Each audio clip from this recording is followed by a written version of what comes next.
আজ আমি তোমাদের সাথে একটা গোপন কথা শেয়ার করতে চাই।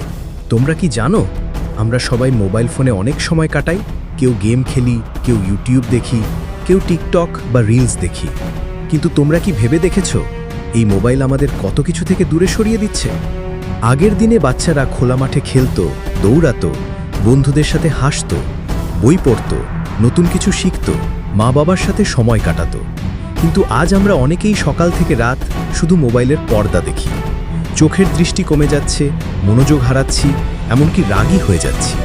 কখনো কি আমরা ভেবে দেখেছি, এই মোবাইল আমাদের খুশির বদলে ক্লান্ত করে দিচ্ছে? বন্ধুরা, মোবাইল খারাপ নয়, কিন্তু যদি তুমি নিয়ন্ত্রণ না রাখতে পারো, তখন সেটাই তোমার বড় শত্রু হয়ে যায়। তাই প্রতিদিন কিছুটা সময় মোবাইল ব্যবহার করো, কিন্তু তার বাইরে খেলাধুলা করো, গল্পের বই পড়ো, মা বাবার পাশে বসে কথা বলো, প্রাকৃতিক জিনিস দেখো, পাখির ডাক শোনো, নিজের স্বপ্ন নিয়ে ভাবো। মনে রেখো, মোবাইল তোমাকে সফল করবে না, বরং তোমার মেধা, মনোযোগ ও সময়ই তোমাকে সামনে এগিয়ে নিয়ে যাবে। আসো, আজ থেকে আমরা প্রতিজ্ঞা করি, আমি মোবাইল চালাবো, মোবাইল আমাকে নয়।